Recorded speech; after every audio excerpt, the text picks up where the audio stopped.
Well, good morning, everybody. It is 11 o'clock a.m. Eastern Standard Time. Valentine's Day.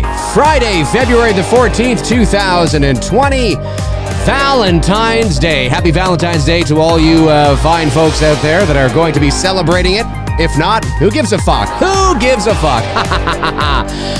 Robert Englund says he will not play Freddy Krueger. He doesn't see himself playing Freddy Krueger. Robert, make up your mind. Robert, make up your mind, Robert. And Netflix just drops out of nowhere a Stranger Things Season 4 teaser trailer, basically confirming what we all knew anyway, which is Jim Hopper is alive. Not a real surprise there. Not a real surprise there. But before we jump into the Stranger Things Season 4 teaser trailer that Netflix dropped today, happy Valentine's Day, basically from Netflix. That's basically what they're saying. Let's talk about this Robert Englund. Look, I mean, I love Robert Englund. We all love Robert Englund. He reminds me a bit of me in the sense that he knows how to talk, and he never shuts up. I know how to talk and never shut up. So you get the two of us into a room together, and it'd probably be a hell of a conversation. So obviously Robert is getting ready to do a new show for the Travel Channel, and that show is called True Terror with Robert Englund, and it premieres on March the 18th. And he was speaking to EW, Entertainment Weekly, and this is what he had to say. Here we go. Robert Englund has told EW that he is too long in the tooth to reprise the role of iconic horror movie villain Freddy Krueger.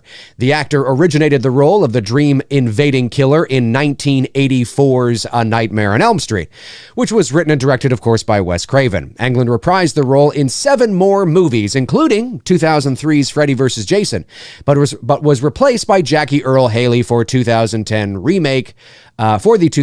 remake of Craven's original film. That movie was received poorly, and in the years since, many horror fans have supported the idea that Englund should return to the franchise. And then he goes on and he says, I quote, he says, where are we here?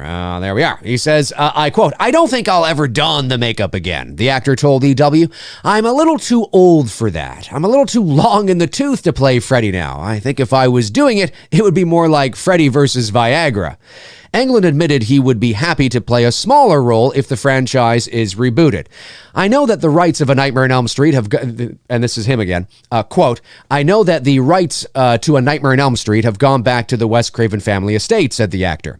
And I know they've looked at a lot of different submissions and ideas. I'm hoping they're open-minded because there's a lot of young screenwriters and wannabe director screenwriters that have been kind of obsessed with the horror genre and have some interesting ideas. Cecil. I would love to be invited back if they decide to reboot A Nightmare on Elm Street 3, The Dream Warriors. I would love to come back. I don't know why they would just reboot that one. But anyway, I get the principle, I think, of what he's trying to say.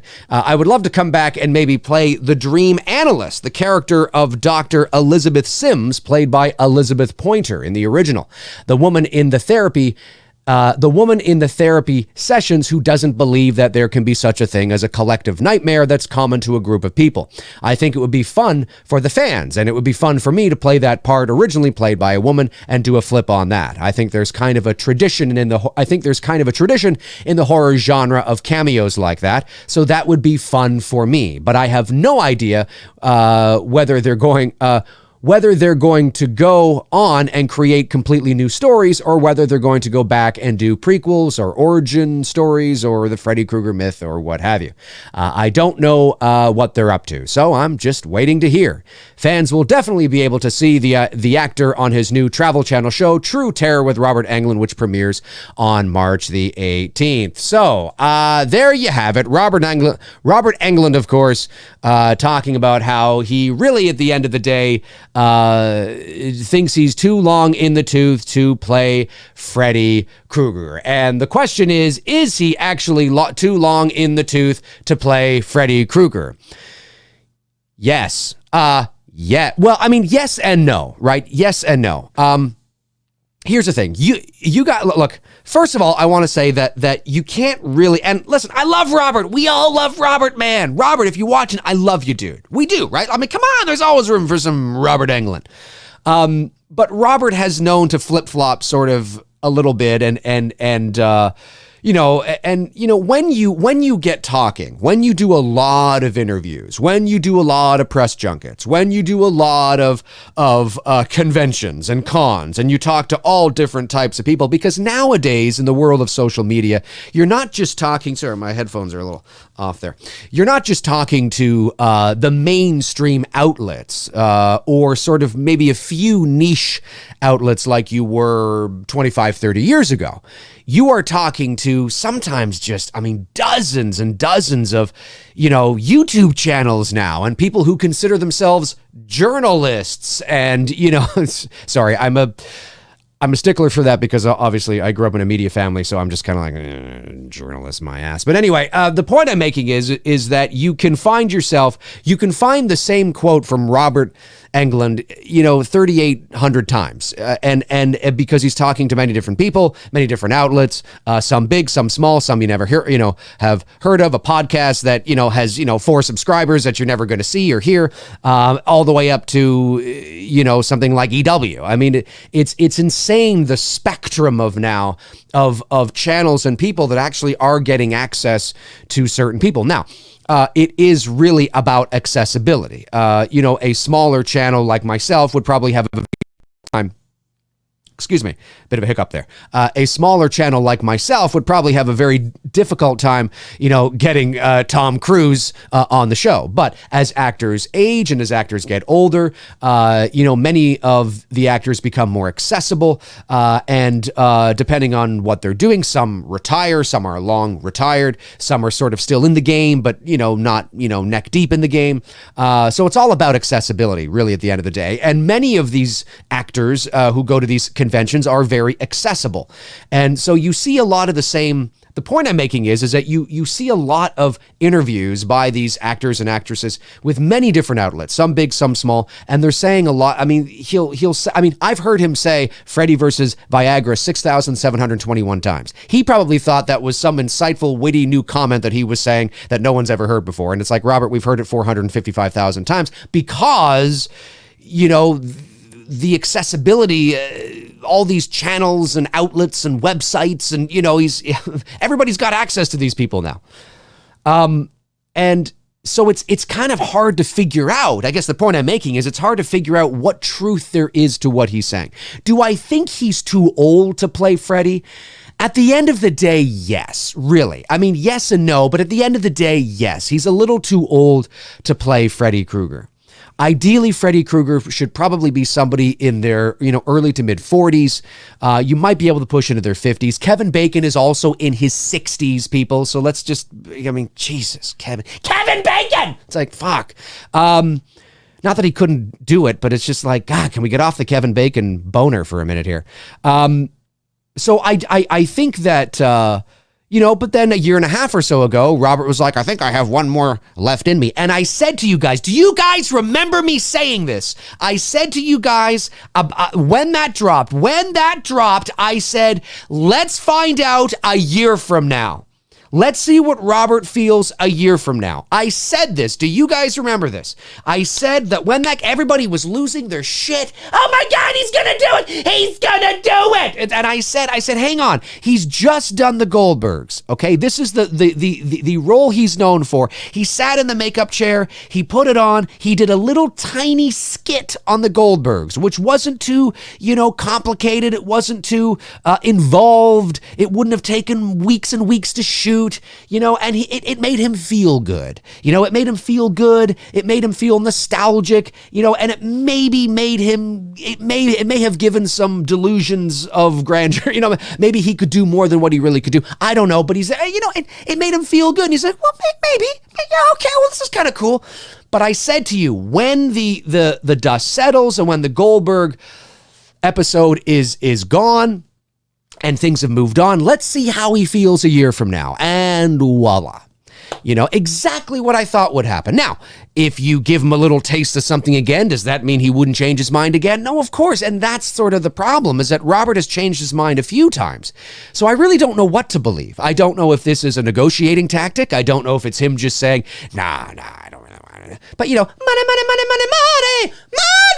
I mean, come on, Robert, let's get serious here. You dropped $4 million. Not that they would pay him $4 million for it, but I'm just saying you drop $4 million in front of him, and he might go, okay, because, and I say only 4 million, that's relative really at the end of the day. I say that because I don't think an Elm Street reboot or remake or sequel should be like a $90 million picture. So I love Robert Englund but I feel sort of, I don't know. I guess I kind of feel more annoyed by these statements. Not annoyed at Robert. I'm not annoyed at Robert. I'm just kind of like, and he said this before, and then something will happen, and he'll go, well, maybe. And it's kind of like, Robert, you can't have it both ways, man. I mean, he's well into his 70s now. And, could he play Freddy again? Yes, but take a look at the way he looks on the Goldbergs. Or on the is it the Goldbergs or Goldbergs. He's a little more rotund than he used to be. And there's not that he can't lose weight, but I'm just saying he looks older. His physique is older, right? His posture's a bit older, but for diehard Freddy Krueger fans, that's not going to matter. That's not going to matter. Who fucking cares? Who cares, man? Just put him in there.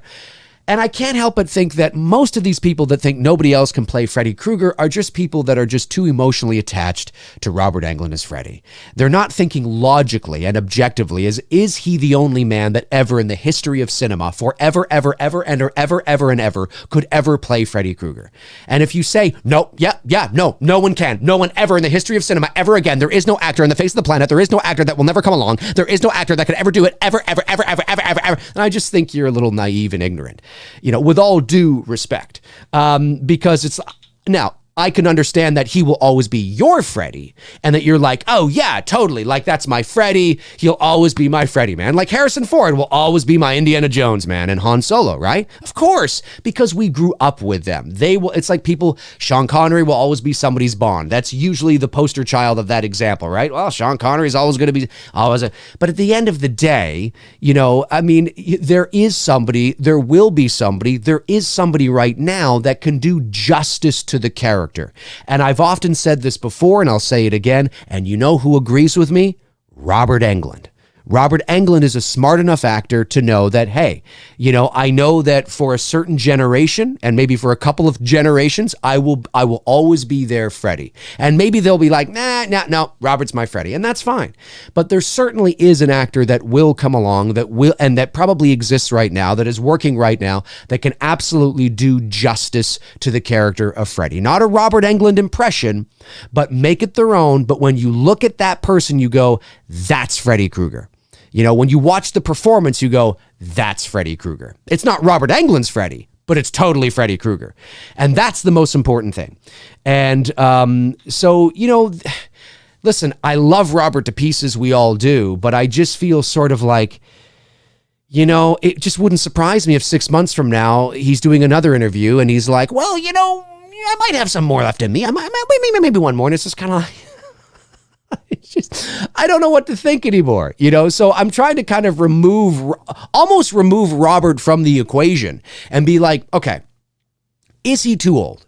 Well, yes, really at the end of the day, yes. It's like, is Harrison Ford too old to play Indiana Jones? Well, no, you can make it work. You can put a round, a square peg into a round hole. Sure. Okay. You can make it work. And maybe it will be pretty good, right? Maybe like, oh, it's pretty good.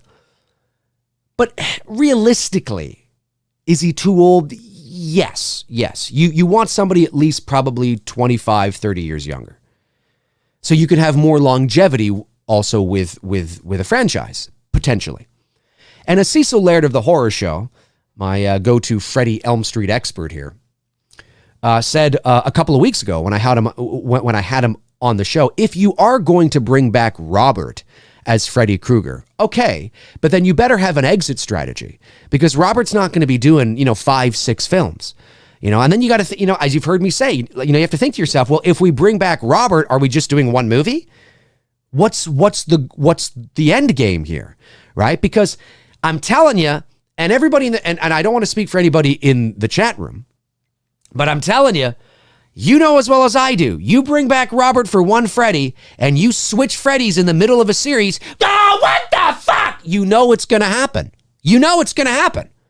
You don't bring him back. Oh, what the fuck? You bring him back for, one movie. That's all you're doing? What? I mean, you can't please everybody, right? But that's sort of where my mind is always at when it comes to the Elm Street series. Is that okay? You can certainly do a swan song for Freddy, and you can bring back Freddy and do a Nancy Freddy. I mean, you can do what they did with Halloween, sure. But there has to be an exit strategy because Robert is well into his 70s. He's not going to be playing Freddy Krueger. I mean, even one movie could do a toll on the guy. Listen, the thought of getting up at 4 or 5 in the morning and sitting in a makeup chair for 5 or 6 hours every single day for 8 weeks. I mean, obviously you have some days off when you're not, but you know what I'm trying to say, right? It's like a 2.5, maybe 3 month shoot, depending on what, is all involved. You're in the makeup chair for 4 or 5 hours a day, sometimes longer, for 4 or 5 days a week. You're shooting 12, 13-hour days. That's not appealing to a guy who's, in his 70s and who's been there, done that. Like, that's one thing we have to remember too, is that he's got nothing to prove. He's got nothing to prove. Now, can nostalgia take him out of retirement, so to speak, in terms of Freddy? Sure. Can the love of the fans and have all these conventions sort of ignited that spark within him again that may have been lost? Sure. Now, conventions have been around for decades, but they've really only become the multi-million-dollar business that they are now for the last 10 or 15 years. And certainly really the last 10 because of social media.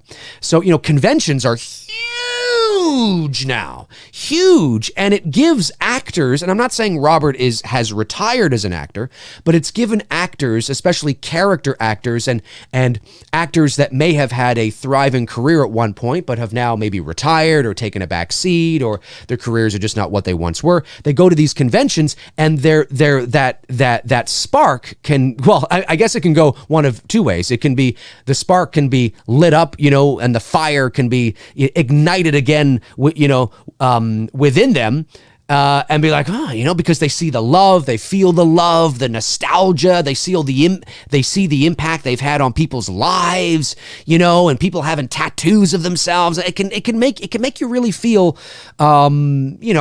ignited again, and that spark there again, if that's had wavered. Or at the same time, they can also remind you of why you got out of the business and maybe aren't acting as much as you used to be in the first place. Because you could also be like, oh, holy fuck, calm the fuck down. You know what I mean? That could could have the opposite effect too. But certainly all of that certainly can, in the case of Robert Englund, kind of go, well, you know what? I mean, look what they did with Halloween. Look at Michael and Laurie. And if they get Jason go, I mean, maybe, yeah, why not? Why not? But I mean, and that's cool, but then you got to think of an exit. What are we going to do? What is it? Because that it's not just a one-off. And anybody who thinks, well, maybe Robert will want to do 10 more. No, he's not going to want to do 10 more. I will be stunned and shocked if 15 years from now we got 88-year-old, Freddy, running around. I mean, he's not going to do it. It's just too much in his body. He's got arthritis now, he says. He's stiffer in the mornings. We have to remember that when he donned the glove for the first time, he was 37, and so I think, for the vast majority of his life, he was Freddy in his late 30s, early 40s. That's the, early to mid 40s. That was essentially, his Freddy Krueger going days. I mean, in 1994, when Wes Craven's New Nightmare came out, he was about 47 or so. So, I mean, and that was at the end of really the whole Freddy thing. So, he's 30 years old. He's almost 30 years older than that, and so it's just, yeah, I just think that what you need to do I just think that when it comes to Freddy, we need to look elsewhere. And we need to cast somebody who has the gravitas and the understanding, a relatively unknown actor. I think somebody with a face and a name is just too much. We have to remember that in 1984, although Robert Englund was, a character actor and he had that part on V, he was absolutely anything but a household name. Nobody knew who the hell Robert Englund was. I mean, if you were a huge fan of V in 1984 and I said, "Are you fans of Robert Englund?" you might go, "Oh, you mean that guy on V?" But I mean, at the end of the day, it wasn't a household name, and he's still not a household name. He's a household name in the world of horror, absolutely 100%. But it's not like saying Tom Hanks to the average person, right? So, when it comes to Robert was a relatively, he was. I mean, for all intents and purposes, he was an unknown actor. And I think that was a smart move. And I think they should go that route again. Again, people, when people say unknown actor, they don't mean inexperienced actor. They don't mean somebody who's, green and fresh to the scene and has never acted a day in their lives except for the home movie that they did with their friends in high school. That's not what people mean. At least it's not what I mean when I say unknown actor. I mean unknown to the pop culture consciousness, not somebody that is immediately recognizable, not somebody that has been in mainstream things, not somebody that has a plethora of credits, not somebody that has had a hit TV show, where they are the main lead and star, somebody that is just unknown. Maybe they've done some guest spots here or there, or they've been in a movie here or there, but it's somebody that you wouldn't immediately recognize or think of. But who is incredibly talented, understands the source material, understands what's come before them, understands the shoes they're stepping into or the glove they're putting on, and understands, what's at stake. And that's what I think they should do. I would love to see Robert play Freddy as much as the next person, but when I saw his performance on the Goldbergs, it was fine, but certainly it was, sometimes, our memories of these people are best left in their heyday. And this is not knocking Robert. I think he would even tell you that, I'm not the guy I used to be. I'm not the weight I used to be. I don't look the way I used to be, and obviously when it comes to the look, that I guess that's irrelevant at the end of the day because they're putting tons and tons of makeup on you. But certainly it looked a little kind of, I have to admit, and this isn't personal. This is just a fact. Fact being that, obviously he is a little more, rotund than he used to be. He's not fat by any stretch of the imagination. I just mean, he's a bit thicker, right? It did look kind of funny. And I don't mean funny like I'm rip-roaringly laughing. I don't mean that. I mean funny in kind of a sense, that's, it's different, because we're used to Robert being, very slender and slim. And that slender and slim, that lankiness that Robert had was sort of part of the Freddy character. Now, he wasn't tall. He's not a tall man, but certainly that slim build and lankiness was, the way he dropped the shoulder, and it was part of that character, right? It was part of who he was. And, now that he's a little more rotund, as I've been saying, and a little more, a little more thick around the middle, that sense of lankiness and that movement, it's not really, it didn't appear to be there in the Goldbergs. It wasn't there. So it just kind of looked like a chunkier, it looked like somebody cosplaying as Robert. Even though it's actually Robert Englund, it looks like somebody cosplaying as Robert. Somebody who's obviously does not have, the same build. And he was great in the little he had to do. But I just feel that, maybe it's just time, man. It's just time. He's been there, done that. He was great. He's the greatest of all time. Not that there's been too many others. There's only been one other guy to do it.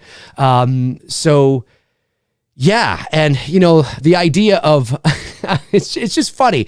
But to be honest with you, when it comes to these remarks that Robert is saying again, and how he sort of flip-flopped again, and I can't really say it's flip-flopping because I actually, to be honest with you, I actually believe Robert here. I said earlier in the show, I'm not sure what to believe, but as I've thought about it more and as I've been talking here and I've been thinking about the things he said over the years, I actually believe him more when he says, I'm a little too old for that. I think I believe him more, and here's why. Because he knows the expectations are fucking ridiculous. And he knows I think he knows he is, was, and always will be Freddy Krueger. He will always be identified as Freddy Krueger. He will go down in history as the Freddy Krueger. The first to ever do it, arguably, maybe even the best to ever do it forever, right? Who knows? And I think when you get older, what sort of eventually is on the line as you are an older actor? And of course, money can talk, right? And some actors don't give a fuck about this, but is your legacy. And, you know, he knows he's older. He knows he's a bit chunkier. He knows he's been out of the makeup for a while, except for the Goldbergs thing. He knows that because he sees the expectations. He sees the love. He sees the, you know, the fans and the he sees the need. Robert.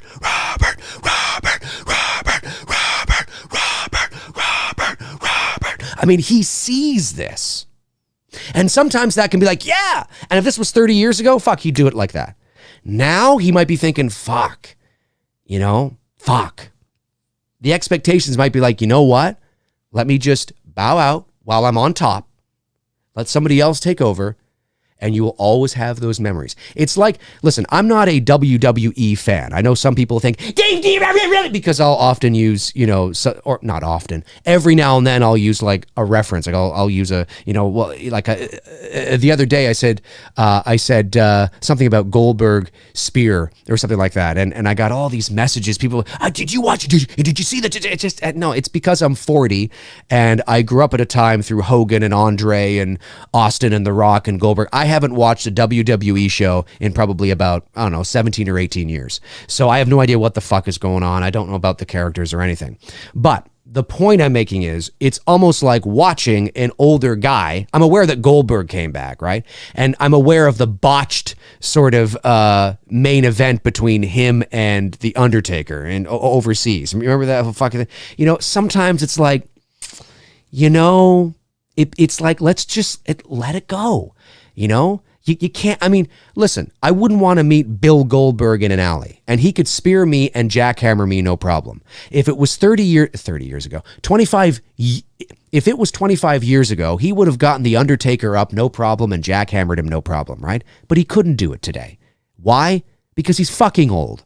Because he's older, his muscles are not as big. He's not as big as he used to be. He's not as spry as he used to be. The muscle and bone density is not as strong and as thick as it used to be. There's so many like it just kind of, you know, and sometimes I would just rather watch Goldberg in 1997 than Goldberg in 2020. It just, you know, sometimes, and it's same with boxing or same with hockey or baseball or football or basketball. Sometimes it's like, you know, and these athletes and actors know that. They know that. They know it, but sometimes the money is too much. The nostalgia is too much. They're young inside. They feel they can do it. They go out there, they do it. And I'm not here saying that Robert Englund couldn't do it. I'm not saying that he couldn't do it and pull it off and be like, wow, that was actually pretty good. Or maybe it's amazing. Maybe it's the best fucking thing of all time.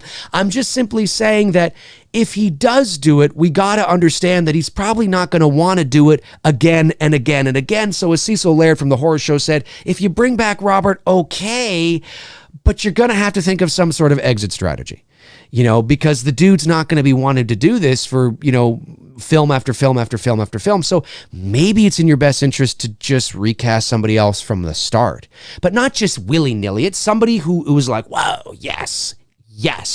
You know what I mean?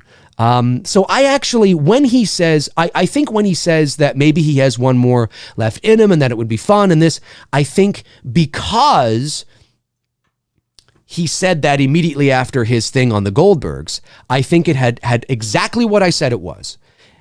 It had more to do with the nostalgia and igniting that little fire and having fun in a small compartmentalized way that wasn't too complicated, exhaustive, or you know, yeah, it wasn't a big deal, relatively speaking, in regards to shooting like a major feature-length motion picture. It was fun. He was on set for maybe a day or two, and that was it. Yeah, he's like, wow, maybe. A year and a bit goes by. He has more time to think about it. Yeah. I tend to believe this Robert more than the other Robert. And I get it. I understand it, you know? But listen, if they said tomorrow that Robert Englund has signed on to be Freddy Krueger in a Nightmare on Elm Street film or whatever, I'm pulling for it. Like, yo, great. I don't want him to fail, right? I'm all right, let's do it. Okay. Oh, well, I guess this is a go. Well, here we go. You know what I mean? It's like, let's do it. I'm pulling for him. I'm rooting for him. I love the man. I grew up with him. He was I think Freddy was, of course, the first horror character I got into, even before Michael and Jason. Elm Street 2, I think, might have been the first of the series I saw, and then I saw part 1, although it was 35 years ago. I can't really remember in any great detail, but I would absolutely be pulling for him. 100%. 100%. I'm not saying that if he was to be cast as Freddy, I'd be like, oh, fuck that, and I'd start some campaign trying to bring the dude down. Are you kidding me? I love Robert Englund. We all love him. I just like to look at this a little more objectively and kind of like, you know, is this really, let's remove our emotions out of this and let's think of this like a business. Let's think of this like a studio executive for a moment. I know what you're thinking, fucking Steve, but it is a business. And it's kind of like, is this the best thing for the longevity of the Elm Street franchise? I don't know. You know, maybe not. You know, it might be best because if Robert doesn't want to do, and there's no guarantee that he will, and I hate to say this, and I'm not trying to sound, I don't want to be but it's just the reality. It's the reality. He's up there now. He's in his 70s. We don't know how long he's going to be here. Now, we all hope to live well into our 80s, right? We do. But once you start hitting your mid 70s, you know, for many of us, we're living on borrowed time. I mean, the average age for a male in the United States is about 70-something years old. So, I mean, we're all, and I'm not saying he's not healthy, he's not fit, he's not spry, alert, witty, charm. No, I mean, he could live for another 15, 20, 30 years. Who the fuck knows? I'm just saying that when you get to that age, the probability begins to go down, right? You hire somebody who's 40, well, unless he's, you know, unless there's some unforeseen circumstances like a car accident or cancer or which, you know, but if they're younger, obviously the probability is higher that you'll have longer with them. And when they're older, it becomes trickier, right? So, you know, and I'm not trying to sound morbid here when I say this, and I'm not trying to be disrespectful to Robert, but as actors get older, those are things that you think about. They're not nice to think about. They're not sunshine and rainbows, as Rocky would say, but it is the reality of life. And not just him, any actor, Harrison Ford, Robert De Niro, Al Pacino, Clint Eastwood, for fuck's sakes. I mean, Jesus, Clint could be gone now. I mean, you know, I mean, you have to think about those things. And so I'm not saying he's thinking about that. I'm saying that could be what they're thinking about. And I think that, so yeah, so before we move over to the Stranger Things news, I'll just say, love Robert to death. We all do. He will always be my Freddy, 100%. I do not believe he's the only person that can play Freddy and do it justice and knock it out of the fucking park and make you go, whoa. Okay, now that was actually pretty good. I don't believe he's the only one that can do that either, and I'm in good company because neither does he. He doesn't believe that either. But will he always be my Freddy? Of course, because I'm 40 and it's my generation, 100%. And do I believe that he means it when he says he thinks he's a little too old now over when he says, I might got one more left in me? Yes, because of the timing for which the statements were said, right? The timing for which the statements were said. So, interesting stuff. I don't know what's going to happen. Obviously, I'm neck deep involved in Dylan's New Nightmare, the Elm Street fan film with Miko Hughes and Cecil and Vince and Renee and Nora and the fine crew down in Phoenix. We start shooting at the end of May, so I'm excited about that. And yeah, I'm really excited to bring my version of Freddy to the screen in Dylan's New Nightmare. And yeah, it's fun. It's fun. It's going to be a lot of fun. So yeah, Robert, if you're watching, he's not watching. We love you, man. We do. But just know, man, it's okay. You know, if you feel you're a little too, I don't know, it's okay, man. Dude, you gave us like amazing, it was an amazing run, man. An amazing run, you know? But if you do decide, if they figure something out and he comes back for one movie, all right. I mean, I'll be on board. I'll be first in line. I'll be first in line because I'll be like, what are they going to do here? What is this going to be all about? But who knows? Who knows? All right, let's quickly move over to my last topic of the morning, which is of course, Stranger Things season 4 dropped a teaser trailer. Netflix, dropped a teaser trailer for Stranger Things season 4. It's not very long. It doesn't even have the Netflix logo or the Stranger Things title. It's just a very quick sort of, it is the epitome of a tease. It is what teaser trailers used to be many, many, many moons ago before teaser trailers. Well, now there's even teaser trailers for the teaser trailer, which is just fucking ridiculous. Now teasers are basically just trailers, and trailers are basically the movie. That's what it is. Teaser trailers are now trailers, and trailers are the movie. That's kind of what, I figure. Anyway, this is sort of the classic teaser trailer. I miss these fucking trailers, to be honest with you. It did exactly what it was supposed to do, tease. Now, some people are no doubt probably going to be like, oh man, come on, you spoiled it, Jim Hopper. I think not, unless you live under a rock, I think 99.9% of us figured that at the end of Stranger Things season 3, the American in the cell in Russia was probably Hopper. Just saying. Don't think it's really a spoiler. Just saying. So sure enough, they tease Hopper is alive because the teaser trailer opens up. No doubt we're in Russia. I love the stereotypes. The coldness of Russia. I mean, you'd think it was winter. It's like Canada, right? Oh, let's make a movie. Let's set it in Canada. Bring the snow machines. Like, fuck, we get snow like 4 months out of the year here. There are days in the summer here in Canada that are hotter than LA, Phoenix, and Atlanta. I'm not saying that generally we're hotter. I'm just saying we can have heat waves up here of 110 degrees Fahrenheit. Anyway, it's just funny. But sure enough, they're in Russia. Bring out the snow machines and the people and the stereotypes. But I get it. It's the 80s, and of course it's the height to, I guess it's kind of, no, I think the height of the Cold War was probably the 60s, but I mean, it's certainly at a high level, moving towards, of course, the end in the early 90s. But it's so, and who knows when they're going to set this, right? I assume that they're going to set this probably later 80s, and. Sure enough, it's Russia. We open up the winter landscape, and we see people,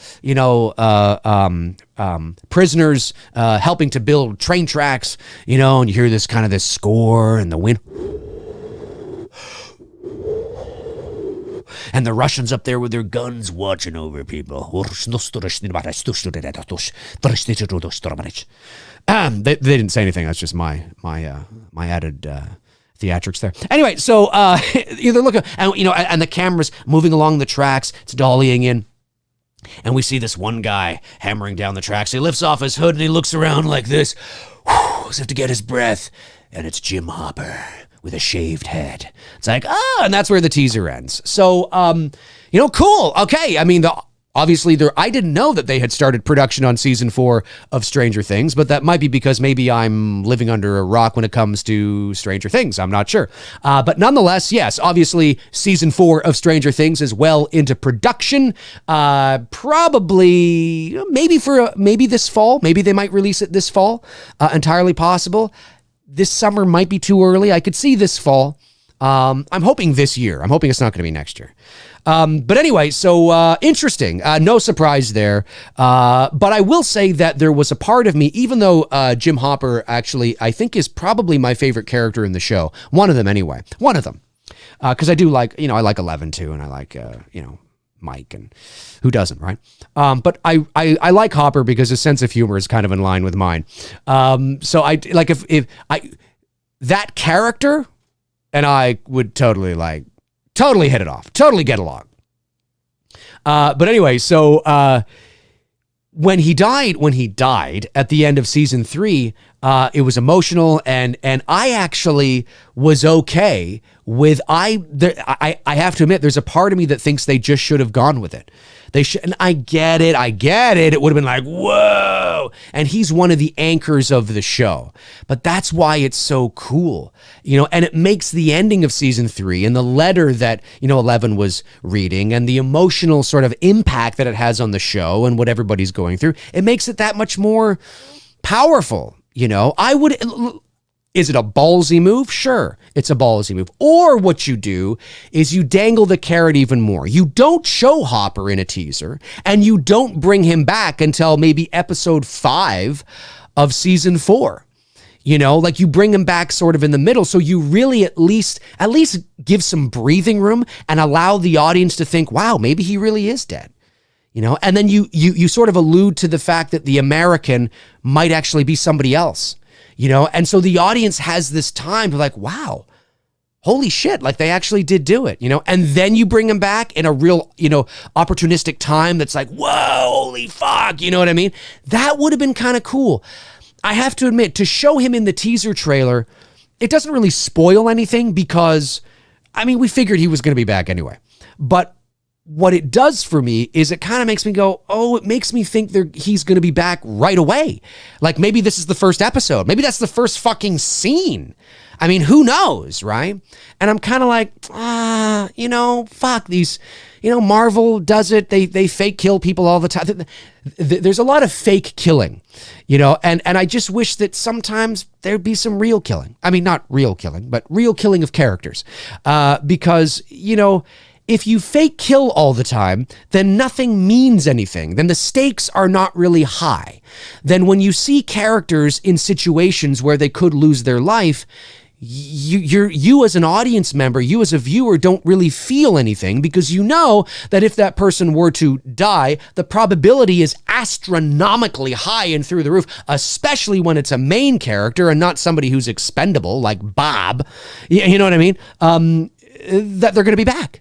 You know, and I mean, yes, they've killed characters. They killed Bob, they killed Barb, you know, but those characters were expendable. Nobody was emotionally attached to them, you know. And if there's one thing that Harrison Ford got right is that maybe Han Solo should have died. Now, of course, as a Harrison Ford fan, Han Solo's my favorite Star Wars character. I'm, you know, selfish and glad that he didn't die in the original trilogy, but I do understand the mindset. A lot of people think that Harrison Ford wanted Han Solo to die because he didn't like playing Han Solo.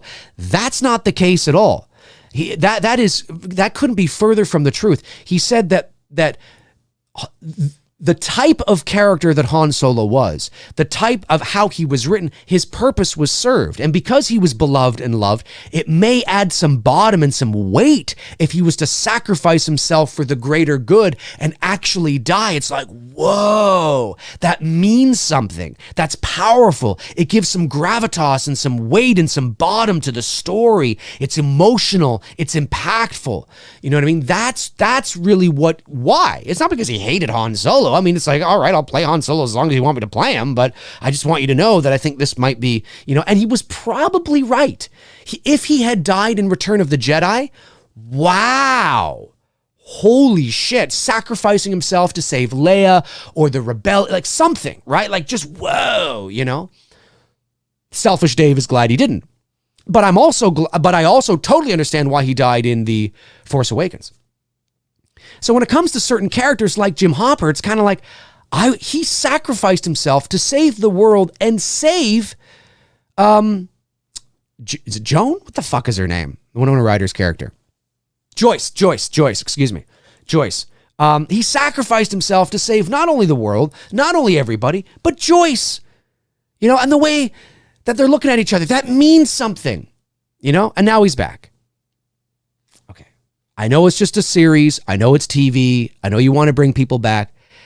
But I just think that it would be really cool from a story perspective, from the emotional impact perspective, had he actually remained dead. But I get it. You know, we have to get Hopper and Joyce together. And you've heard me say this 1,000 times. I don't think Hopper and Joyce... If this was real life, there's no fucking way those two would end up together. I mean, maybe they'd end up together in some sort of like, you know, fling where they date and they bang and they're together for like, I don't know, 6 months, maybe a year, and then that's it. There's no way these two would live happily ever after. Hopper's way too independent, and Joyce is just far too neurotic. Really. I mean, she would get on Hopper's fucking nerves like it's no tomorrow. Now, maybe this experience that they're all going through will change their lives. And that's sort of what I'm trying to get on, that maybe this experience that they're going through together will change their lives and perspective of how they see each other and all that kind of jazz. So that's sort of how I'm trying to justify it in my own mind. But if this was reality, my God, that woman would annoy Hopper like it was going out of style. So it's interesting. I don't know. I mean, what does it mean? What's he doing there? He's obviously a prisoner of war. And I have a feeling that maybe they're going to use Hopper as bait, in some sort of like bargaining chip or something between the Americans and the Russians or something like. I don't know. I don't know. I don't know how Hopper is going to be utilized, but I definitely find it. It's interesting. It's interesting. I mean, that's as far as we can really, because there's nothing that really happens in the teaser. So that's really as far as we can go with it. It's just kind of like, oh, that's interesting. He's back. Not a shock. He's a Russian prisoner. That's what he was at the end of the, part 3. Okay. All right. Well, we'll have to wait to see more. We'll have to wait to see more. So those are my initial first thoughts anyway on the return of Hopper. I like Hopper. I'm okay that he's back. There's just always that side of me, that filmmaker, that storyteller side of me that's kind of like, there's part of me that might have pulled for that. Let's keep him dead. I might have pulled for it. I have to admit. All right, let's jump over to the Q&A and see how you guys are doing. Some super chats did come in. Let me get these super chats. Big G sends in a super chat. Thank you, Big G. Says, Robert didn't look good and the Goldbergs look too old. Well, I thought he looked okay. I just thought he looked a little more rounder, right? He didn't have that slinking sort of, wiry physique that he had in the previous installments because he's older and a little heavier. And part of that physique, to me, at the very least, is part of Freddy Krueger, that wiry sort of, kind of thing, right? Aaron Anderson sends in a super chat. Thank you very much, buddy. He says, I personally think the director of the 2019 Black Christmas should go to prison. Well, I mean... I assume you're being sarcastic, because obviously why? She was more than, I think what you mean is it was so bad. How could you do that? Right. I agree. I mean, I am all for if Sophia Takal and Blumhouse wanted to do a horror movie that had a political narrative to it. That's okay. That is okay. They should be allowed to do that. They should be allowed to do it. It's okay to do it. They have a message they feel passionately and strongly about. That's okay. What bothered me about it was utilizing and using the Black Christmas IP and somehow trying to justify that the original had this real strong political subtext woven throughout, which it didn't. And that this is just the next phase of that. And no, they were utilizing the Black Christmas IP to get butts in the seats. And it was sort of a sleight of hand trick. Even though they didn't really shy away from what it was supposed to be, I think they pissed a lot of people off. And of course, it's being blamed on a variety of things that are just not true. I just think they did themselves a disservice, and they should, at the end of the day, just have called the movie Slay Girls. And just pretended like it had nothing to do with Black Christmas and just let people draw parallels to Black Christmas. It's like a sorority. It's kind of like Black Christmas, but it can stand on its own. I think they did themselves a massive disservice by calling the movie Black Christmas. I really do.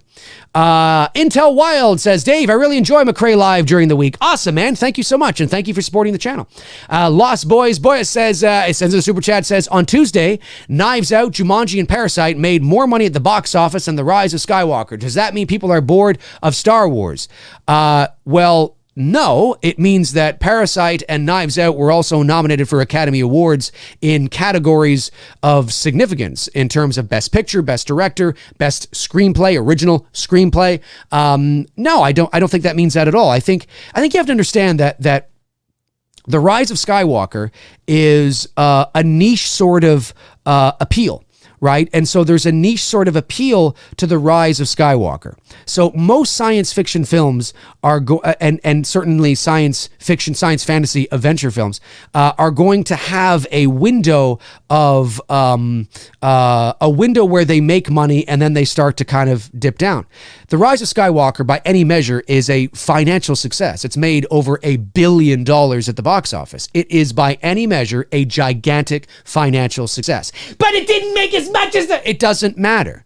The third installment in franchises statistically don't make as much as their sequel counterparts or the first movie. That's just the way it is, and there's a variety of reasons for that. I think Parasite and Knives Out made a lot of money at the box, or made more money because of the Oscar steam.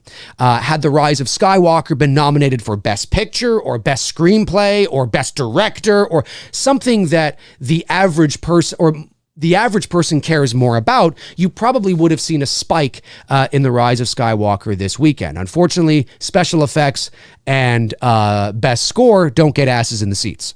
But Best Picture, Best Director, Best Adapted Screenplay, Best Original Screenplay, some of the major sort of forefront, the major sort of at the front awards, psychologically, can get more people to go out. Now, Jumanji, as you said, but Jumanji wasn't nominated, for anything. That doesn't mean, but Jumanji's more of a, Jumanji is more broader appealing. It's more of a family film. Star Wars is more niche because it's also where am I here? There we go. It's also more it's a third installment. It's something that a lot of people went out to see sort of at the beginning, and then it kind of goes down a bit. There's a variety of factors, especially with Parasite and Knives Out. It's Oscar buzz.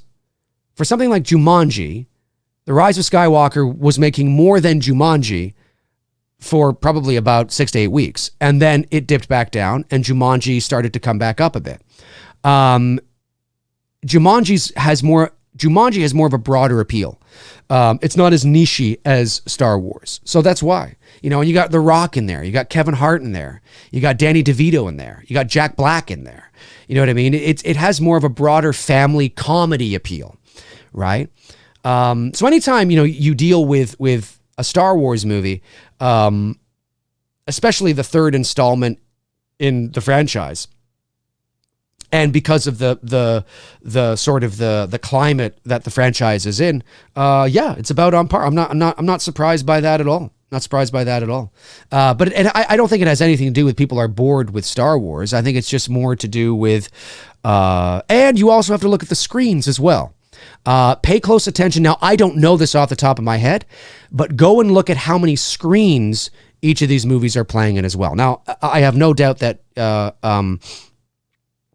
Star Wars is probably playing in a few more screens than Parasite and Knives Out. But that's something to keep in mind, too. Look at how many theaters it's playing in, because that can also be a factor as well. Let me see. Super chat from Big G says, best choice for a Freddy reboot is Mr. Dave McRae. Well, I appreciate the support, man. I appreciate the support.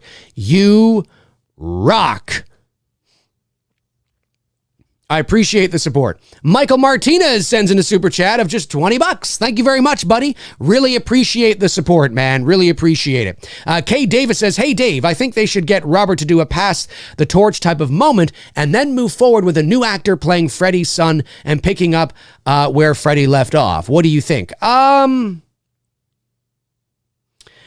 It's hard to say. It's hard to say because, I did talk about this with Cecil Laird a couple of weeks ago. So if you want to hear his thoughts on it, go watch that episode we did. I forget, maybe it was episode 9 or something.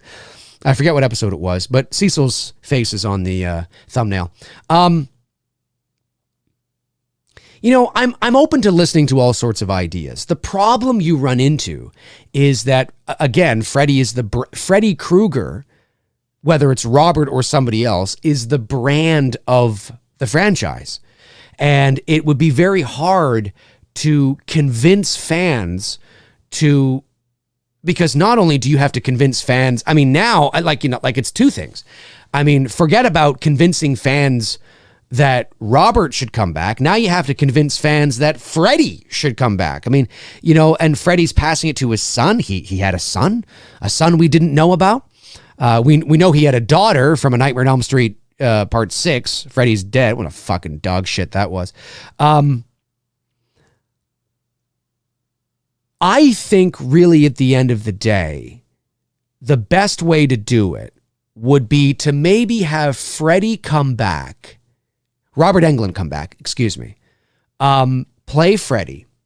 He's older. It's almost like he's getting older somehow in the dreams. His power is starting to, whatever. Kind of like the Emperor in The Rise of Skywalker, right? And then something happens where there is a passing of the glove to a younger actor who is knocking it, who can knock it out of the fucking park. Like knock it out of the fucking park. But it's still Freddy.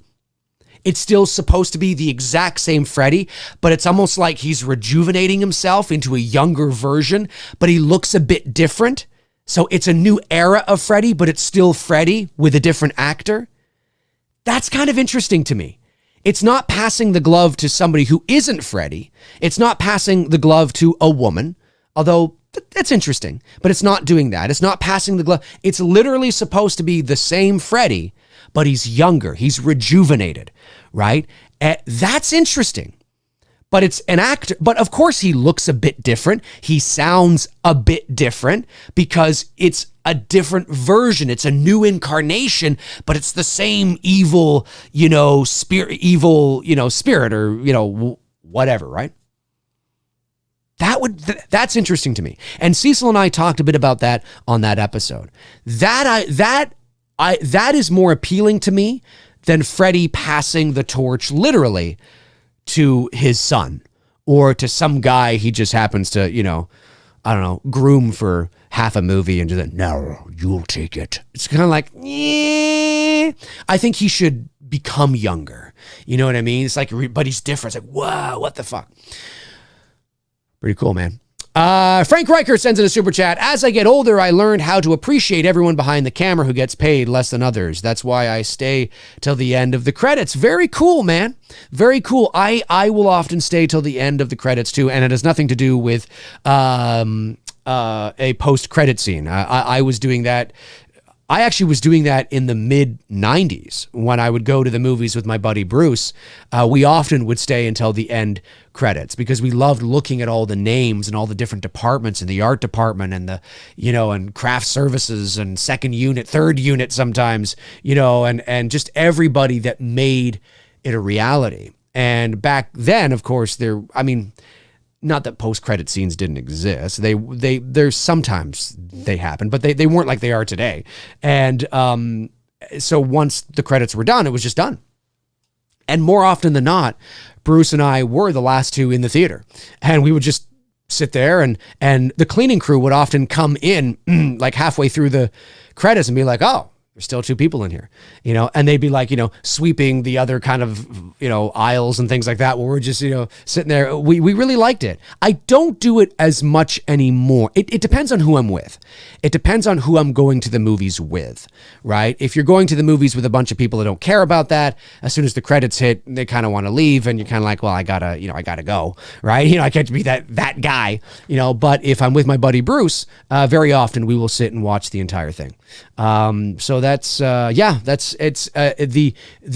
appreciation that we should have for the hundreds and hundreds and hundreds and hundreds of names, depending on the type of movie, of course, that scroll up that screen, should be just off the charts, man. I mean, if it wasn't for them, the movie wouldn't be possible. Let's see. Sucks Film says, hey Dave, apologies if you have ever answered this question before, but have you seen The Lighthouse yet? Keep up the great work. Thanks, man. Appreciate it. No, I have not seen The Lighthouse yet, but it is on my list. Mark Williams says, hey Dave, have you had a chance to listen to the new 007 song, No Time to Die? Very excited for Craig's final Bond film. I have not. I know that it's done by that new person on the scene, Billie Eilish or Eyelash. Yeah. Anyway, no, I have not heard it yet, but I definitely will. I'll probably listen to it later today. Franklin Stein says, quick question to all in the chat. Does it randomly skip forward a couple of seconds for you at all? It's been doing that the entire stream for me. I was wondering if that is my internet of the stream. Well, things seem to be okay for me. Yeah, it doesn't say I have any dropped frames or anything like that. Seems to be okay for me. Might just be on your end. Who knows? Terrell Sim says, Dave, would you ever talk true crime on Two Dudes? Yes, absolutely. Tony and I have often thought about doing a show on that. Lost Boy Boyus sends in a super chat, says, could Nick Castle still play Michael? I think kinda. Well, Michael is different because If you do Michael right, okay, Michael spends most of his time in shadow. And he's not a verbal character, so he's not using his body to move and to do this or to go like this, or obviously he has a knife, but I mean, you know what I mean. There's not a physical. There's not the same physicality and performance that you get with something like Freddy Krueger with somebody like Michael Myers. So although Nick Castle is also a little rotund, and certainly that might look a little funny, I think you might be able to mask that a bit more than you could Freddy Krueger. Freddy would be a lot harder because you got to see him more. You got to hear him speak. You got to see him turn his head, and the physicality. It's the whimsy of Freddy Krueger. It's the and when I say goofiness, I don't mean he looks goofy. I mean it's the satire of Freddy. It's the whimsy, it's the performance, it's the body, it's the, all this stuff that you don't get with Michael Myers. So a Robert Englund Freddy would be harder to do today than a Nick Castle Freddy. But at the end of the day, I still think they probably made the right choice with Nick Castle as well. I think going to James Jude Courtney was probably the right thing to do. Big G says, wouldn't be surprised if they do a female Freddy. That wouldn't surprise me either. I don't think they will, but you never know. You never know. Depends who gets the rights, or who gets the, obviously the Craven Estate right now has the rights, but it depends who they get to do it. David Smith says, a woman as Freddy? No! Totally, kinda. Christina trolling. Gary Rangel says, Dave, did you think Knives Out should have won Best Picture? No, because that was my favorite movie of the year after Endgame. No, I don't think it should have won Best Picture. I think it maybe should have been nominated for Best Picture. Oh, it was nominated for Best Picture, wasn't it? Was it nominated for Best Picture? I know it was nominated for Best Original Screenplay. I don't think it was nominated for Best Picture, actually. I don't think it was. Maybe give it a nomination. I liked it too. It was one of my favorite movies last year, but it wasn't my favorite. I liked Joker better. I liked Joker better. I like Parasite better. I liked The Irishman. Maybe I like The Irishman a bit better. Not sure though. But Knives Out was really good. Mark Williams sends in a super chat. Thank you, Mark. Speaking of true crime, are you a fan of Forensic Files? The narrator's voice, Peter Thomas, I believe, is great. Addicting show. Forensic Files. Yes, I'm trying not to get that mixed up with, there's Forensic Files and then there's, what's that other one? I was in a couple of them, actually, way back in the day. Jesus, I have to go to my IMDb here. This sounds so self-indulgent. I have to go to my own IMDb because I got it. What the fuck was that called? Forensic Factor. That's what it was. Okay. Years ago, before my voiceover career took off, I was in a couple of episodes of Forensic Factor, although there's only one listed here on, no. It's listed there. And then the other one is listed in Self. I still don't understand why. Oh no, that was 0 Hour. I thought that was Forensic Factor. Okay, I guess I was just in one episode of Forensic Factor. Anyway, I played an ATF agent. This is back in like 2005 or something like that. Long time ago, 15 years ago. And I always get that mixed up because there was one time where I was like, yeah, I was in an episode of Forensic Files. And then I was like, oh no, wait a minute. No, it's Forensic Factor. Anyway, yes, Forensic Files is really cool. It's been around for years. I don't even think they're making them anymore, but really cool. I also liked Bill Curtis from American Justice and Cold Case Files. Bill Curtis, the host and narrator of that, he was good for that too. Yeah. Cool show for sure. Jonathan Nichols says, have you seen the teaser trailer for A24's The Green Knight? Looks pretty cool. I have not. I will definitely have to check that out. Thank you, Jonathan. Frank Riker says, sends in a super chat. Thank you, Frank. Says, is James Jude Courtney the face of MM now instead of oh, I see. Instead of Moran. That's a good. I'm going to say no. No. He's the face of Michael now in the sense that he's the one that is going to be playing Michael Myers, and he is the one that will have played him the most. He will surpass George P. Wilbur of 2 times and make it 3 times when he does Halloween Ends. And if Halloween doesn't actually end with Halloween Ends, who knows how much longer James Jude Courtney will play him. So that number could go up. Oh, God, I hope it doesn't. But it could. So he's the face of Michael now in a symbolic sense, but I still think the literal sense probably goes to Tony Moran. Super chat comes in from K316. Thank you, K. Says, hey, Dave, what do you think of the sneak preview of the new Batsuit they showed of the new upcoming Batman movie of 2021? You didn't see my fan reaction video that I posted last night? I posted of course, it's completely satirical. It is the 2 ends of the spectrum. I play 2 fans. Sometimes I like to do that.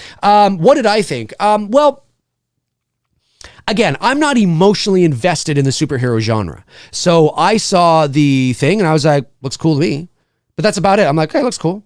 Like, I'm not like, oh my God. I'm not like, lame, fucking lame. I'm not, no, it doesn't like, but then again, I was somebody that when I found out that Robert Pattinson was going to be playing Batman, I thought it was a great choice.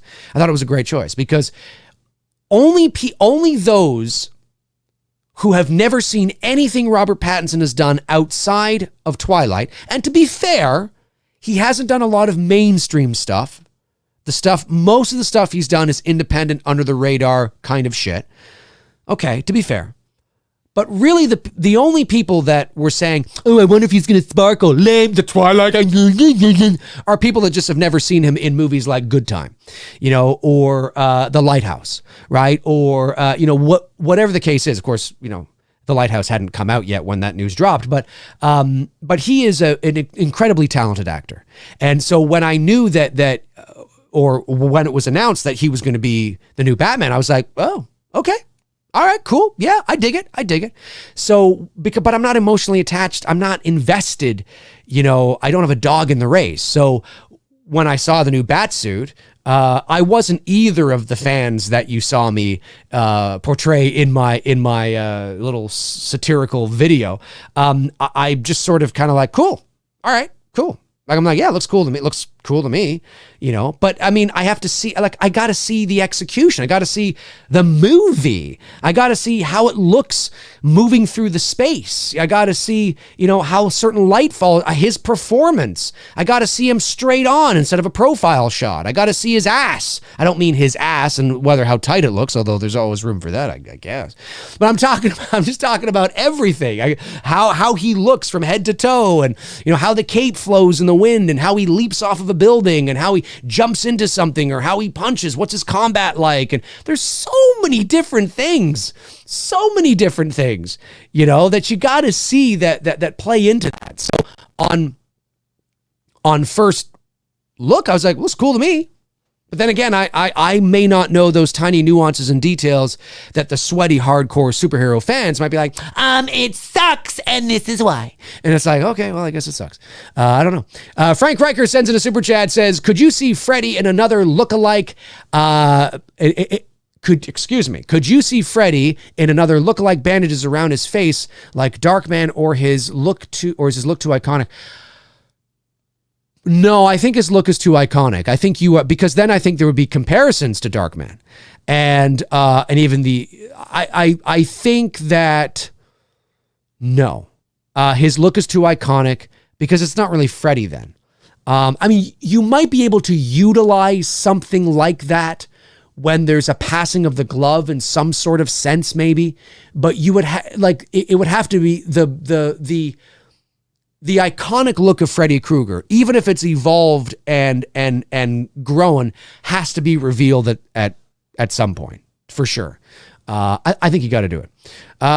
Nick P was here, says, we were finally blessed with a lot of good movies this past year. Well, I think there's a lot of good movies that come out every year, but I think that a lot of those movies are, I often get told Hollywood doesn't make anything original anymore. No, they make more original content today than they've ever made before at any other time in the history of motion pictures.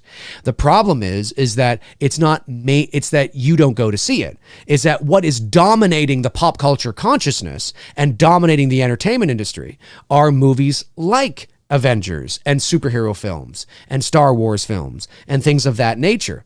But what's really great, what is really great about 2020 is not, or 2019 is not that there were necessarily better movies released. Although you can look at the year to year and say, well, this movie did have maybe better movies than that year. But it's not like 2019 was the first, year in 20 years where finally we have no. I mean, I think it's marginal at the end of the day, but I think there was some just really good movies. To your point, Nick, I think there was some just really good movies that were released, and it was great to see. And it's great to see movies, that are like Marriage Story was really good. That's one of my favorites of last year. I think I even like that better than Knives Out.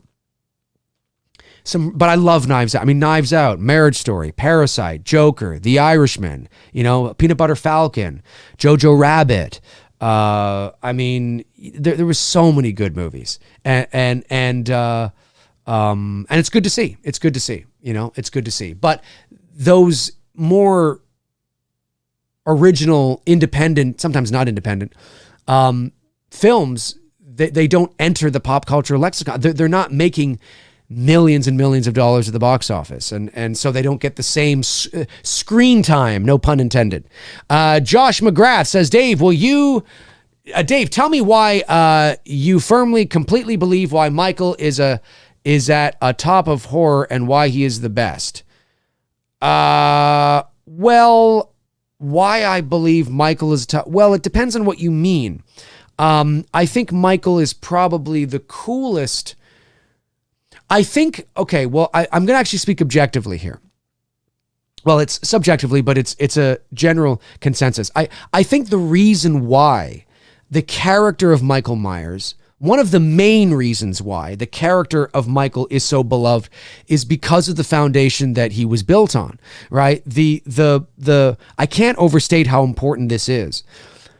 And why it's so important to preserve this, that one of the reasons why Michael is so cool is because you don't know anything about him, because you don't know how he's able to do what he does, because you don't know how he's able to get from here to there so quickly. Because how did he dematerialize, or at least apparently dematerialize right in front of Laurie's eyes amongst the laundry sheets? Was he really there? Was he not there? Was that Laurie's imagination?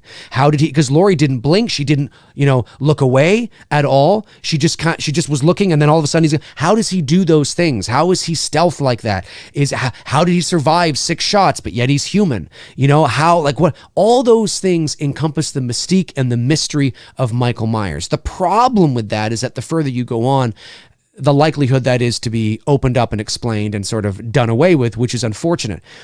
Jason and Freddy, we know their backstories. We know why they're the way they are. We know their motives. We know why they're doing what they're doing. Their backstory and who they are isn't a mystery. They're just cool. And sometimes, like true crime, sometimes, really good mysteries about how things happen, or who that's creepy, or whatever the case is, the symbol of Michael Myers, the what makes him tick, that enigma, that mystique that surrounds him, is one of the main reasons why, even if you're not consciously aware of it, why you love him so much. Because it's so weird, and it's like, what's creepy? And there's always that, even though it's not supposed to happen, it should never happen. It probably won't happen, although you never know. With each movie, there's always that fear of, is this the one where we're going to find out? Is this the one where we're going to find out? Is this the one? Even though it never happens, and it shouldn't happen, it's that constant. It's the chase. It's the journey. It's the chase, right? It's the constant chase, that is exciting and interesting and mysterious and weird, and I think largely that's what puts him above Freddy and Jason in terms of a character that is very appealing from that perspective. But at the same time, it can be subjective in the sense that maybe you don't like that. Maybe you find that really fucking annoying. And the reason why you like Freddy better than Michael is because you know more about him, because it's been explained, because it has satisfied your unknown cravings, or your craving for, this annoying unknownness, it's not even a word, unknown factor, I should say, that exists in the film. I think that's part of it. And I think when you put that into the slasher horror subgenre, and you also don't have Freddy and Jason doing anything. I mean, yes, there was the 2010 and 2009 remakes, but they didn't spawn a new series. They weren't very well received. I know that more Friday fans like the 2009 remake than Elm Street fans like the 2010 remake. But by and large, it didn't go anywhere. It didn't do anything. For the most part, Jason and Freddy have been out of the pop culture consciousness, and Michael has remained in it, for better or worse. He's remained in it. That's part of it, So, I mean, I could go deeper and deeper, but for the sake of time, I want to move on. But hopefully that was able to give you a little bit of insight into why probably Michael seems to be at the top. And part of that is what I like about him too. I like that about him. It's why I'm such a stickler on preserving that. Because if you start to explain the why factor in Michael, the why and how factor in Michael, then he just kind of becomes like everybody else. That's how I feel anyway.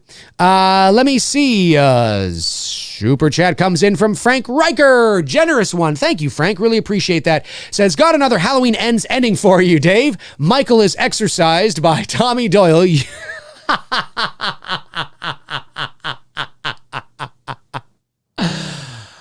Oh, Frank, man. Oh, my God.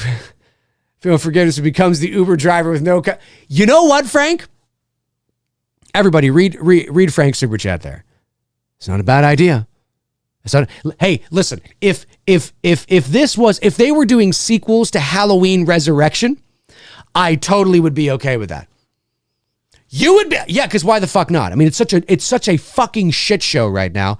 Why not just do that? I mean, why, like now? I mean, you might as well just do it, right? That is funny, man. That is funny. Jesus Christ. That would be funny. I mean, completely ridiculous, but obviously not real, but funny nonetheless. Frank, it's one of the reasons why I love Frank so much. He's got such a witty sense of humor. And thank you for supporting the channel, Frank. Really appreciate it, buddy. John Burke says, any chance Michael speaks in any of these two movies? I hope not. A chance? Sure. Yeah. Oh yeah. There's always a chance, but I really hope he doesn't. I cannot off the top of my head see a scenario or believe in a scenario where I would feel okay with that. I just don't see it. I just don't see a scenario or believe in a scenario where I would be okay with that. I just don't. I don't see one that exists at all. I just don't. Steve Johnson sends in a super chat. Thank you, Steve. Says, Dave, do you think part of why they're holding off on filming Ends was to first gauge early screening reactions to kills to see if artistic narrative changes and updates were met with excitement? I think that is absolutely part of the reason. Yes, I think anytime, I mean, we don't know how, and despite positive feedback from the test screenings, we still don't know how well it's going to perform at the box office. We still don't know what the general consensus is going to be like. I mean, let's not forget that Halloween 2018 was met with near critical acclaim after TIFF. I was at TIFF. I had the fortunate, I was fortunate enough to attend the world premiere here in Toronto. And TIFF, for those of you that may not know, is the Toronto International Film Festival. It's the second largest and most prestigious film festival in the world, behind Cannes or Cannes. And that's primarily because of its logistics and how it's all set up, and also because of where it's placed in the calendar year. It's sort of known as the unofficial kickoff for Oscar season. So TIFF is gigantic. Not that they thought Halloween was going to get an Oscar. I'm just saying that that's sort of, there's that buzz that surrounds it. So I was fortunate enough to see it. And yeah, the buzz coming out of there was, oh my God, holy, well, you remember reading, right? Holy shit. And then you saw the movie and it's like, well, and I'm not saying it's a bad movie. I'm not saying that. I'm just saying that it was not met with the critical acclaim from fans like it was for the critics seeing the film. So, or the early people seeing the film. So I just, again, we got to keep those things in mind. Do I think that plays a part? Yes, of course. Of course it does. Do I think it's possible that they might wait till this time next year to shoot Halloween Ends? I think that's possible. I think it's possible. They may not. I mean, they may go to camera this spring. I haven't heard any buzz around that. Or they may go to camera this coming fall. I mean, right before Halloween Halloween Kills opens. But it would not surprise me if they waited until next January. I think that's a little too late. I don't think they're going to do that. I think that just for me, it feels like it's a little too late. It's somehow this spring feels like it's too early. I feel like we would have heard buzz. But I don't know. I mean, I don't know. Maybe they're going to wait till this fall. Maybe they will. I'm not sure. We'll see. We'll see. But do I think that what you said, there could be factors? Sure. Yeah, I do. Josh McGrath says, also, Dave, I'd love to see a Jaws-based McRae live on air, where you go into the real depth, no pun intended, about the shark, the craft of filmmaking, etc. Just a thought. Keep it up. Well, you know what? Jaws is not a bad idea to talk about. Sure, yeah, I'm definitely going to keep that in mind. I love the original Jaws, and I quite like Jaws too. It's arguably one of it's a pretty good sequel. It's, again, it is like Halloween 2 to the original Jaws. You know, it's far inferior, or Halloween 2 to the original Halloween, excuse me. It's far inferior to the original Jaws, in my opinion. But it's pretty good in its own right. You know, it's as far as sequels go, it's like, that's not bad. It's not bad, just a little bit. Not bad. What do we got going here? Let's make sure I didn't miss any super chats. I don't believe I did. No. I don't believe I did. You guys are amazing. It is 12:22 p.m. as of right now. Anyway, Eastern Standard Time, February the 14th. Happy Valentine's Day, everybody. Life says, or it's L space I space F space E. Maybe that's an acronym for something. Love you, Dave. Mirroring Robert Englund in March. Really? Meeting. You mean meeting. I'm just busting your balls, buddy. Cool. Very cool. Well, hey, good luck. You know, give that guy a firm handshake. He's a legend. He's amazing. Tell him I say hi. He has no idea who I am. That's awesome, man. That's awesome. Robert is somebody who I'd love to meet, but have yet to meet. Amstel 54 says, Lori steals a tank from the military base. Points at Michael. Movie ends. Yes! Yes! Yes! Could you imagine? My goodness. Neil Rook says, what movie would you have loved to see in the cinema when it was released? For me, it's got to be Jaws. Imagine being in the cinema in 1975 and seeing it for the first time. You know, definitely I think going back, back then would have been something pretty special. To see movies that changed the way movies were made, whether it's Jaws or Star Wars. The original Star Wars would have been really amazing to see in the movie theater. So I agree with you there. I think that's a great one. Jaws, yep, put that down for me, and also put the original Star Wars for me, and maybe even the original Halloween. That would be cool. I mean, come on, that'd be cool. Psycho would have been cool too to see. Can you imagine seeing Psycho for the first time in 1960 in the theater? The impact that movie had. Same with The Exorcist in 1973. Any movies like that. Whew, man, fucking amazing. Super chat comes in from Frank Riker, says, since it's Valentine's Day, what is your Making Whoopee song? Making Whoopee song is, for me, it's We Will Rock You by Queen. I change it to I Will... People got to post in the chat. Post in the chat, folks. What is your Making Whoopee song, as Frank Riker likes to say? I don't know, man. I don't know. I'm not too sure. Jason Willie says Raiders and Braveheart for me. Hey, that's a good one. Raiders would have been good too. I saw Last Crusade in the theater, and I almost had a chance to see Temple, even though I only would have been 5.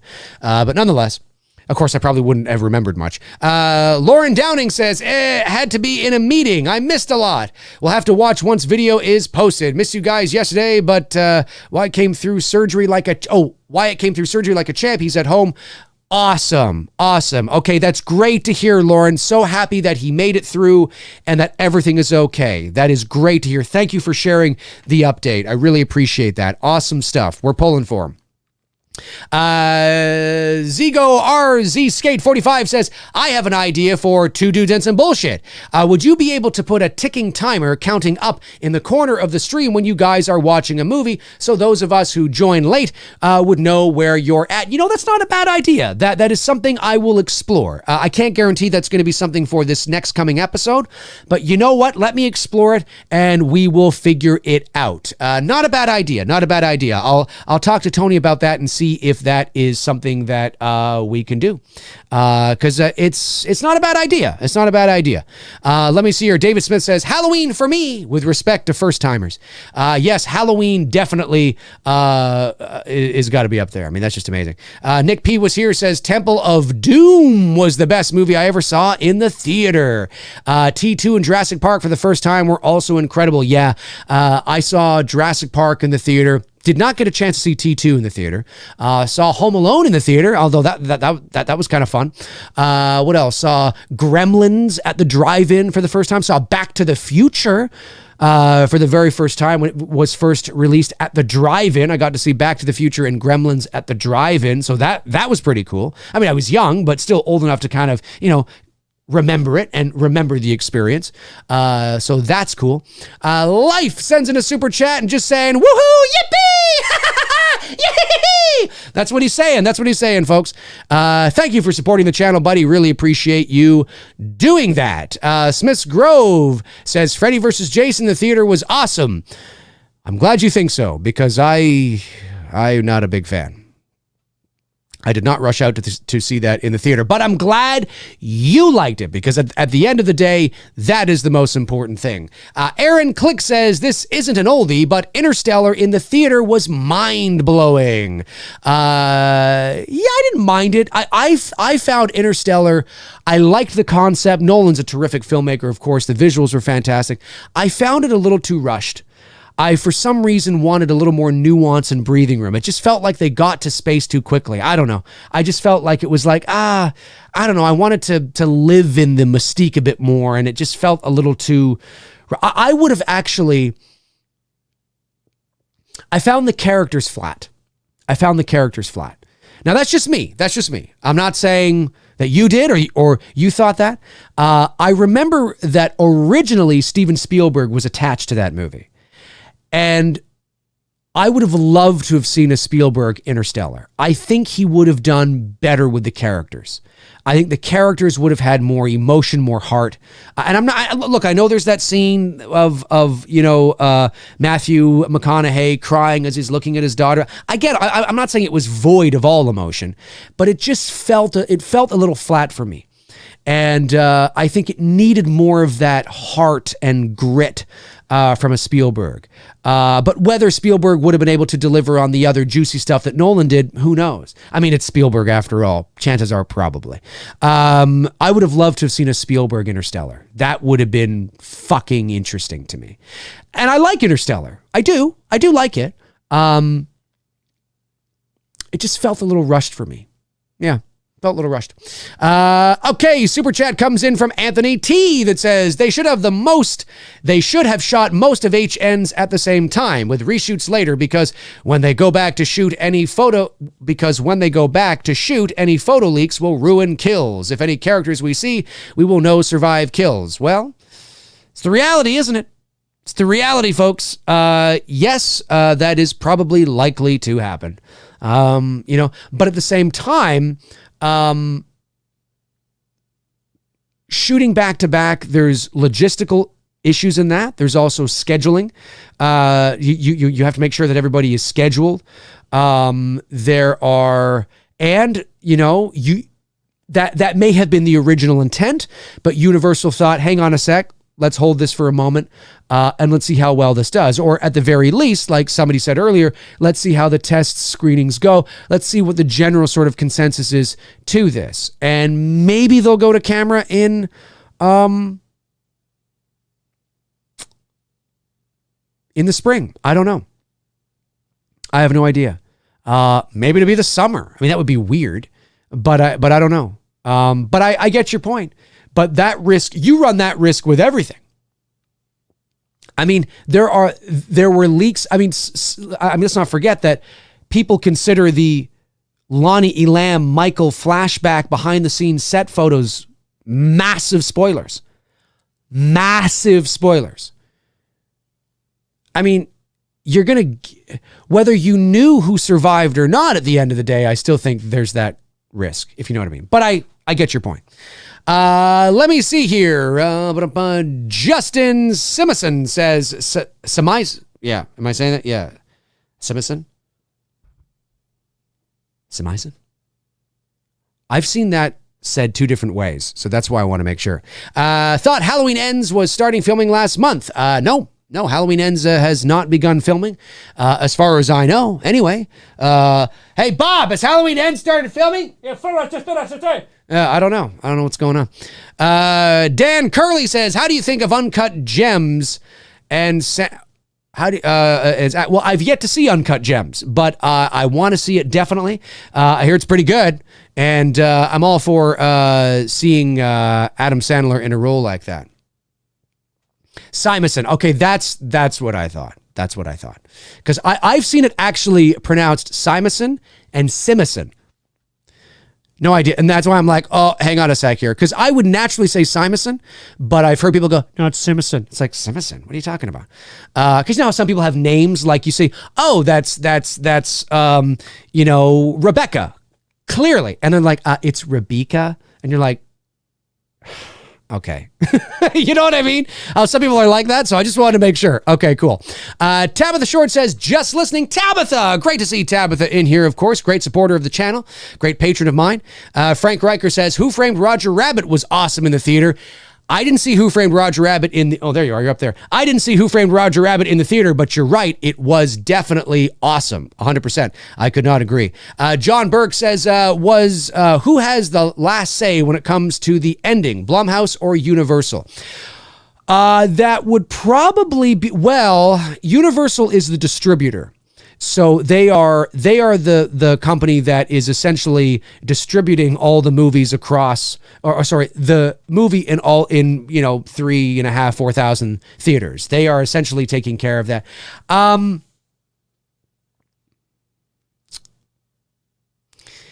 Who is...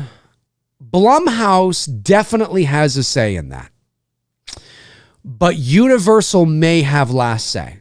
Because they are the distributors. And if they don't like how the movie ends, they just won't distribute it. You know, I mean, it's that simple. It's not that simple, but I would say that I think Universal, it's the kind of thing where it's like it's not set in stone. You could have a situation that if there is a toxic working relationship, Universal may make it very difficult for Blumhouse to do what they think is creatively correct.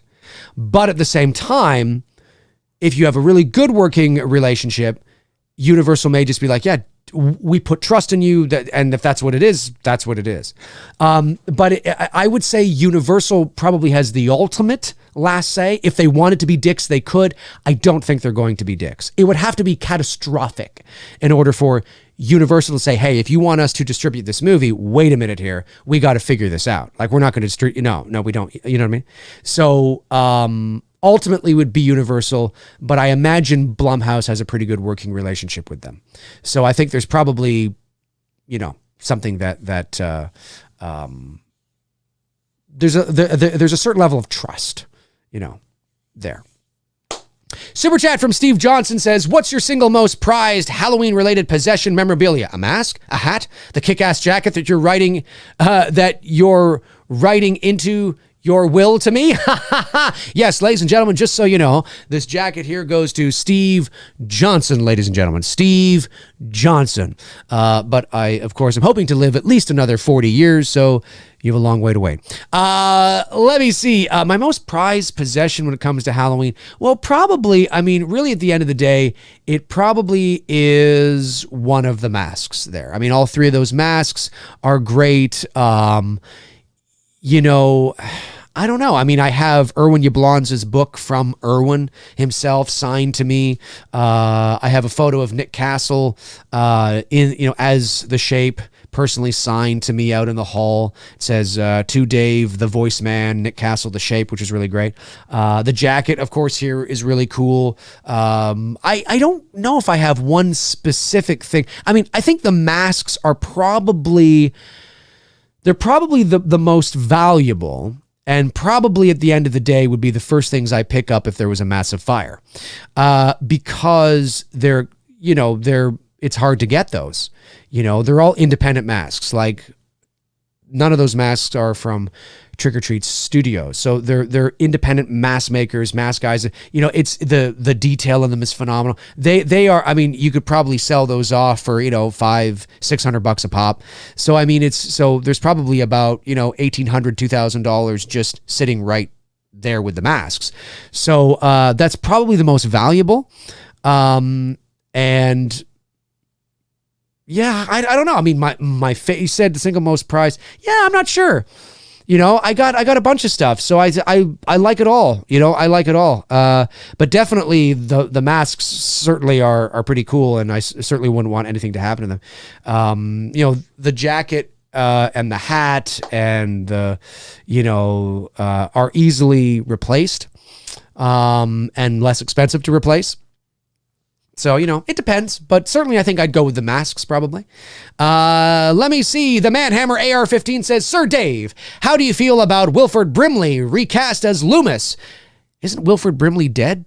And can you say it's Kevin Bacon's boner, ladies and gentlemen? Ladies and gentlemen, it's Kevin Bacon's boner. There you go, folks. I thought Brimley was dead, but maybe he's not. Maybe his diabetes hasn't kicked in yet. I'm not making fun of anybody who has diabetes, but I just think Wilford Brimley is funny. Let me see. Super chat from Frank Riker says, your opinion on some being happy that Fox is dropped from 20th Century in the name. Are we too touchy of a society that history is being rewritten? Well, I'm kind of okay with it, because 20th Century... Wasn't it 20th Century only before? It was 20th Century Pictures, I believe, before Fox came along. It wasn't always 20th Century Fox. So in some ways, they've just gone back to what they used to be. So if you're really a nostalgic person, of course, we didn't grow up in the 20s and 30s, but I mean, if you're really like about being OG, actually, 20th Century Fox isn't the OG. It actually, I stand to be corrected, but I think it used to be 20th Century Pictures. And then Fox came along and purchased it somewhere in the 40s or something, maybe a bit later. And it became 20th Century Fox. And it was 20th Century Fox for, 60-something years, 70 years. So it's been more 20th Century Fox than it was anything prior. But in some ways, I think it's kind of cool that, because I was worried that Disney was going to change it to something completely different. It's no longer 20th Century Fox. It's now, Ooga Booga Pictures. I mean, I just thought it was going to be something completely different. It's now Ooga Booga Pictures. It's like, what? But the fact that all they've really done is just dropped the Fox name, which I understand that naturally. And now they've sort of gone back to kind of what it used to be. So I don't know. I mean, I'm kind of thinking that maybe I kind of feel okay about it.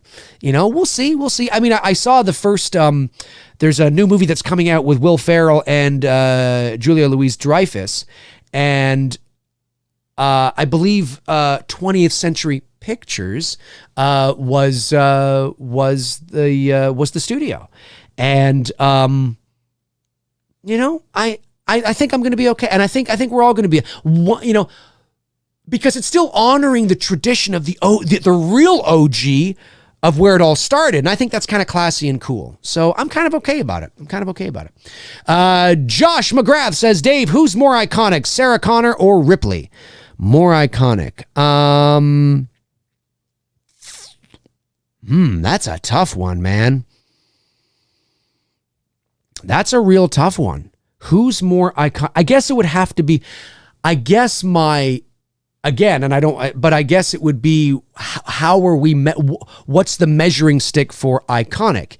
Is it, do we take a poll and find out which series are people's favorites, who has the best movies in their series, which movies made the most box office cash, which movies sells the most t-shirts? I don't know. I would probably say in the pop culture, maybe Sarah Connor. Maybe Sarah Connor is more iconic in the pop culture. But Ripley may be more iconic because of other factors. Do you know what I mean? It may be like comparing apples and oranges at the end of the day. That's a good question. That is a good question. But I think at the end of the day, we'd have to figure out what's our measuring stick in terms of iconic. You know, what does it mean? Do you know what I mean? That's a good question, though. That's a very good question. All right, we'll go for a few more minutes here. A few more minutes, making sure I didn't miss any super chats. I don't believe I did. It looks like Frank Riker was the last one.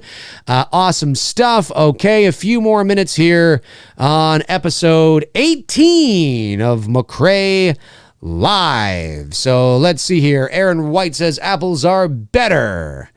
Nick P was here, says she should have won the Oscar for Aliens. I don't know if she should have. I would have to go back and see who she was nominated against and what other films there were. What other actors there were, because maybe she shouldn't have won.